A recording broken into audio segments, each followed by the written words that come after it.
Hello बच्चों, आज बाबू हम लोग ऑब्जेक्टिव और आपके ऑर्गेनिक के कन्वर्जन क्वेश्चन कराने के बाद हम लोग फिर से सब्जेक्टिव क्वेश्चन आज हम लोग करेंगे। और ये सब्जेक्टिव क्वेश्चन आप समझ लीजिए आपके एग्जाम में डेफिनेटली आने वाले क्वेश्चन हैं ये, और आएंगे ही आएंगे, चूंकि ये ऐसे कुछ क्वेश्चन है बाबू जो पूरी तरह से बिहार बोर्ड में बार बार रिपीटेड होते हैं। और हर बार मतलब ये आप कैसे कैसे भी देखेंगे, दुनिया के किसी भी गेस में उठा के देखेंगे तो ये आपको मिलेगा ही मिलेगा। और ये 100% एग्जाम में आने वाला क्वेश्चन है, तो इसीलिए आप इसको ध्यान से देखेंगे और इसको अच्छे से याद करके बाबू अच्छे से आप लोग एग्जाम में समझ के जाइएगा, क्योंकि इससे रिलेटेड अगर ऑब्जेक्टिव भी आ जाए तो आपसे सॉल्व हो जाए, कम से कम छूटे नहीं और या गलत ना हो। ठीक है, बहुत आसान है।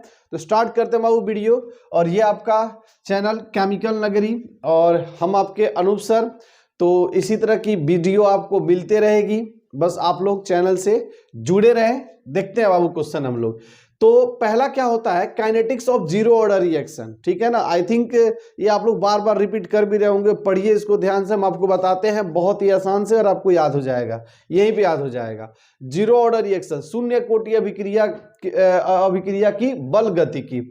इसमें एक और क्वेश्चन आता है हाफ लाइफ बाबू, हम उसके अभी इसके बाद वो करा देंगे। ठीक है, तो यह देखते हैं बाबू, कह रहा है क्या होता है शून्य कोटि अभिक्रिया, वह अभिक्रिया जिसमें अभिकारक के सांद्रता के घात का योग शून्य हो उसे शून्य कोटि अभिक्रिया कहते हैं। ठीक है, the reaction whose power of concentration of reactant is zero is called zero order reaction. इसको एक तरह से और डिफाइन किया जाता है बाबू, वो कैसे किया जाता है, तो वो कहता है कि वह अभिक्रिया जिसमें अभिक्रिया की दर अभिकारक पर निर्भर नहीं करता हो, उसको क्या कहते हैं हम लोग बाबू, शून्य कोटि अभिक्रिया कहते हैं। वही भी सही है, ये भी सही है, दोनों में क्या सिमिलरिटी वो देखिए।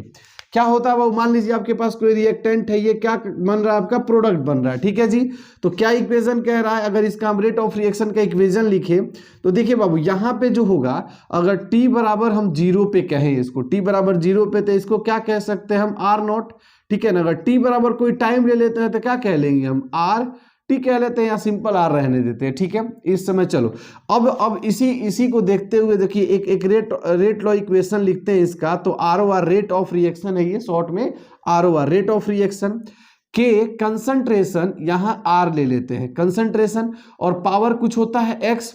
तब हमने क्या लिखवा है बाबू कि वह अभिक्रिया जिसमें अभिक्रिया के सांद्रता घात का योग कितना हो, शून्य, मतलब इस किसके बराबर हो जाए, शून्य के बराबर हो जाए, उसको बोलेंगे जीरो ऑर्डर रिएक्शन। मतलब x बराबर जीरो हो जाए बाबू तो क्या हो जाएगा, ये शून्य कोटि अभिक्रिया हो जाएगी। ठीक है, क्लियर है। अब दूसरा बात, अब हम क्लियर हो गया बाबू, तो यहाँ x हटा करके क्या भर दे, जीरो भर देते हैं, बहुत बढ़िया। ये आपका इक्वेशन किसका होगा, शून्य कोटि अभिक्रिया का हो गया। अब दूसरा बोले, हम क्या बोले हैं कि वह अभिक्रिया जिसमें अभिक्रिया की दर, ये रेट ऑफ रिएक्शन अभिक्रिया की दर जो अभिकारक है इस पर निर्भर नहीं करता हो बाबू। तो जरा बताइए, आर का कंसंट्रेशन, आर का पावर जीरो हो गया, तो इसको हम क्या कह सकते हैं, आर का पावर अगर जीरो हो जाए तो कितने के बराबर, 1 के बराबर। तो 1 हो गया, तो बताइए इसके चेंज होने से 1 फिक्स हो गया ना भाई, वो चेंज नहीं होगा, कांस्टेंट वैल्यू हो गया। इसका मतलब रेट ऑफ रिएक्शन अब इस पे निर्भर नहीं करेगा। तो वही कह रहा है कि अभिक्रिया की दर अभिकारक पर निर्भर न करता, उसको शून्य कोटि अभिक्रिया। दोनों ही सही है बाबू, जो आपको याद हो, जैसे याद हो जाए उसको आप लिख डालेंगे। चलिए हम इक्वेशन सॉल्व करते हैं बाबू। तो ये रहा आपका जीरो ऑर्डर का रेट लॉ इक्वेशन हो गया। अगर हम आर नॉट को लिखे तो लिख सकते हैं, अच्छा रेट ऑफ रिएक्शन का क्या होता है भाई, minus D concentration R upon D T हो जाएगा, बराबर के और कंसंट्रेशन इसका कितना हो जाएगा, 1 हो जाएगा। कंप्लीट खत्म हो गया, हटा देते हैं इसको, अरे के का मल्टीप्लाई 1 1 ही होगा ना, इसको इधर कर दे बाबू, तो माइनस डी कंसंट्रेशन आर, इसको इधर लेके जाएं तो के डी टी हो जाएगा। चलो माइनस भी इधर लेके चलते हैं, सही रहेगा। चलो के डी टी हो गया, बहुत बढ़िया। अब ये बताइए बबुआ मेरे, यहाँ पे हो गया डिफरेंशिएशन। अब डिफरेंशिएशन हटाने के लिए क्या यूज करते हैं, इंटीग्रेशन। तो हम लोग लिखते हैं कि integration in both side, integration in both side, मतलब दोनों तरफ हम लोग क्या कर रहे हैं बाबू, दोनों तरफ हम लोग क्या कर रहे हैं, इंटीग्रेशन कर रहे हैं। तो दोनों तरफ इंटीग्रेशन करेंगे तो इंटीग्रेशन का साइन लगाएंगे, आर हो गया बराबर माइनस के डी टी हो गया। और आर का अगर इंटीग्रेशन करते हैं तो डायरेक्ट एक तरह का ये कांस्टेंट वैल्यू है, माने कोई फिक्स वैल्यू है तो डायरेक्ट बाहर निकल जाता है, बराबर यहाँ के कांस्टेंट है तो क्या हो जाएगा माइनस के टी, और प्लस क्या हो जाता है बाबू सी, सी इज द इंटीग्रल कांस्टेंट। सी क्या होता है यहाँ पे, इंटीग्रल कांस्टेंट होता है, इसको इंटीग्रल कांस्टेंट होता है, ठीक है। यहाँ जो सी होता है, सी क्या होता है बाबू, इंटीग्रल या इंटीग्रेशन कांस्टेंट भी कह सकते हैं, इंटीग्रेशन कांस्टेंट ये होता है, ठीक है जी, बहुत बढ़िया। अब बाबू हम लोग क्या करते हैं कि इस सी का वैल्यू हमको पता करना है, ठीक है ना, चूंकि इंटीग्रेशन कांस्टेंट है, यहाँ एक कांस्टेंट है, उसका कोई वैल्यू तो होना चाहिए ना इस इक्वेशन में। तो हम लोग उसको क्या करेंगे, उसको कैलकुलेट करने के लिए क्या कहेंगे कि अगर t बराबर हम 0 ले लेते हैं बाबू, क्या ले लेते हैं, एट t इक्वल टू लिखेंगे, एट t इक्वल टू 0। अगर सोचिए t इक्वल टू बाबू 0 हो जाए तो r इक्वल टू क्या हो जाएगा, r0 हो जाएगा। तो then r concentration r equal to r0 हो जाएगा। क्लियर है चीजें, बहुत बढ़िया। अब हम क्या करते हैं बाबू, लिखते हैं यहाँ पे value of t and r put in equation किसमें बाबू, इसको हम लोग फर्स्ट इक्वेशन कह लेते हैं, इक्वेशन फर्स्ट। अब इक्वेशन फर्स्ट में अगर लेके आते हैं बाबू r का वैल्यू जरा देखिए, तो r के जगह पे क्या हो जाएगा, r0। क्लियर है, और k माइनस हो गया, यहाँ पे t का 0 हो गया प्लस c हो गया, तो ये तो कट कुटा के 0 हो गया। तो c इक्वल टू आप लिख सकते हैं कि c इक्वल टू क्या हो जाएगा, r0। अब यहाँ फिर एक बात लिखेंगे बाबू कि वैल्यू ऑफ, अब चूंकि वैल्यू मिल गया c का ना, अब इस इक्वेशन में लगा डाल देते हैं, value of c put in equation first, put in equation first. जब इक्वेशन फर्स्ट में पुट करेंगे बउआ तो क्या मिलेगा जरा देखिए, तो हो जाएगा क्या, r कंसंट बराबर माइनस के टी और प्लस क्या हो जाएगा बउआ, तो c की जगह पे आ जाएगा r0। ये रहा आपका इक्वेशन। इसके बाद बाबू हम लोग क्या करते हैं, साइड वाल मतलब एक तरफ सॉरी जो सिमिलर है उसको एक तरफ कर लेते हैं। तो हमारा इधर आएगा, जैसे कि माइनस है तो इधर आएगा तो क्या हो जाएगा प्लस के टी, ये प्लस से इधर जाएगा तो माइनस r0 माइनस r हो जाएगा। तो k बराबर इक्वेशन अपना आ जाएगा बाबू, k बराबर concentration r0 minus r by T. तो ये रहा आपका 0 ऑर्डर रिएक्शन का इक्वेशन। ये एग्जाम में बाबू 100% आवेगा इस बार, इतना आप समझ लो, ये 100% बोर्ड पे लिख रहे हैं, 100% आवेगा, इसको देख लेना अच्छे से।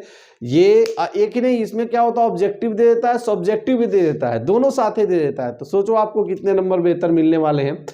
तो इसको आप लोग जल्दी से स्क्रीनशॉट ले लीजिए।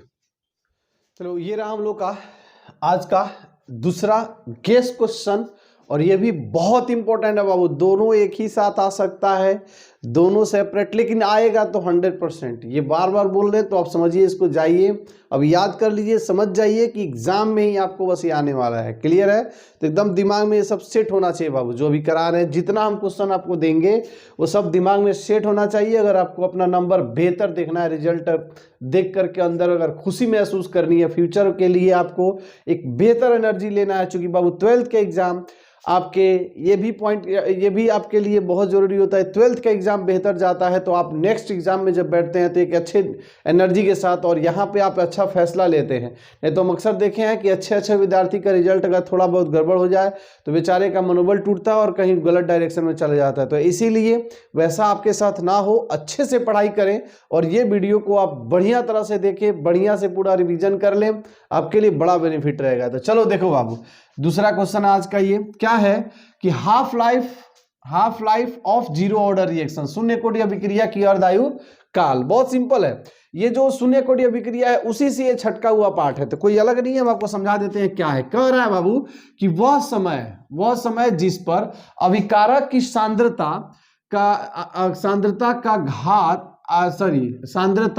घटकर आधी हो जाए, सांद्रता घटकर आधी हो जाए उसे शून्य कोटि अभिक्रिया की अर्धायु काल कहते हैं। वह समय जिस पर अभिकारक की सांद्रता घटकर आधी हो जाए, समझिए ये इंग्लिश में बाबू the time at which concentration will be half of initial concentration is called half life of zero order reaction। जैसे मान लीजिए कि यहाँ पे बाबू रिएक्टेंट है और यहाँ पे क्या बन रहा है, प्रोडक्ट। ये कह रहा है कि इस कंसंट्रेशन का अगर मान लीजिए कि हमने T बराबर कितना लिया था बाबू, इसका R0 लिया था, तो कह रहा है ना कि ये जो R0 हो जाए ये ऐसा समय, वह समय हो हाफ लाइफ कब कहेंगे, जब इनिशियल कंसंट्रेशन मतलब R0 का कितना हो जाए बाबू, 2 हो जाए, आधा हो जाए, तो जाकर के इसको हाफ लाइफ हम कहेंगे। इसका क्या मतलब हुआ कि T इक्वल टू हम क्या लेने जा रहे हैं बाबू, T बाई हाफ लेने वाले हैं, और R0 इक्वल टू क्या लेने वाले हैं, ओहो इनिशियल कंसंट्रेशन R0 नहीं बउआ, हम लोग इनिशियल कंसंट्रेशन इसको बोलते थे, और वो तो ठीक है। R इक्वल टू हम लोग क्या लेने वाले हैं, R इक्वल टू लेने वाले हैं R0 बाई 2 लेने वाले हैं। क्लियर है, मतलब जो T टाइम पे R है उसका क्या हो जाए, आधा रहना चाहिए, नहीं R का जो वैल्यू वो कितना होना चाहिए, आधा होना चाहिए। तो इसीलिए इनिशियल कंसंट्रेशन का क्या हो जाए बाबू, आधा हो जाए R का value.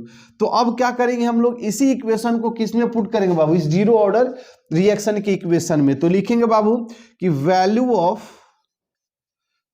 Of T and R put in zero order reaction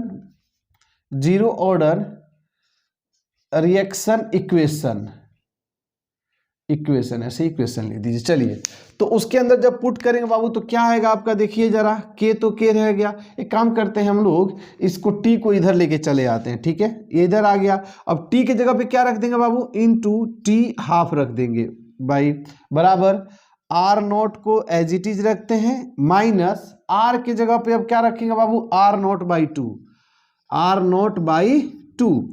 अब जरा सोचिए, इसका हम एलसीएम लेते हैं बाबू, तो आपका क्या बन जाएगा जी, 2, यहाँ आ जाएगा 2 R0 माइनस R0 हो जाएगा, ठीक है, यहाँ पे क्या आ जाएगा K और T हाफ हो जाएगा। क्लियर है बउआ, यहाँ हम लोग लिख ले जरा।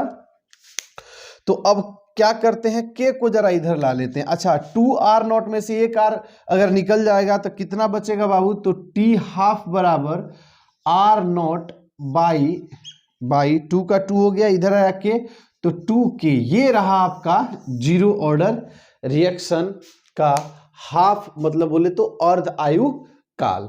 तो ये बाबू इक्वेशन ये भी आ सकता है, वो भी आ सकता है, दोनों एक साथ आ सकता है, तो इसीलिए इसको अच्छे से प्रिपेयर्ड रखें। इसी तरह से बाबू हम लोग आगे नेक्स्ट वीडियो में भी इंटरेस्टिंग क्वेश्चन लाते रहेंगे जो आपके एग्जाम में पूरी तरह से आवेगा। इसको आप अच्छे से तैयार कर लेंगे, ये 100% आने वाला एग्जाम में क्वेश्चन, ये आने वाला क्वेश्चन है बाबू। अब ये नहीं, ये ऐसा होता है कि सब्जेक्टिव दोनों में आता है, ये मत समझिए कोई एक में आ जाएगा कोई छोड़ देगा, दोनों में आ जाएगा, ठीक है ना।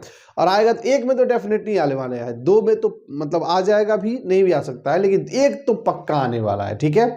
तो इसीलिए अच्छे से इसको आप प्रिपेयर कर लें। मिलते हैं नेक्स्ट वीडियो में इसी तरह के क्वेश्चन को लेकर।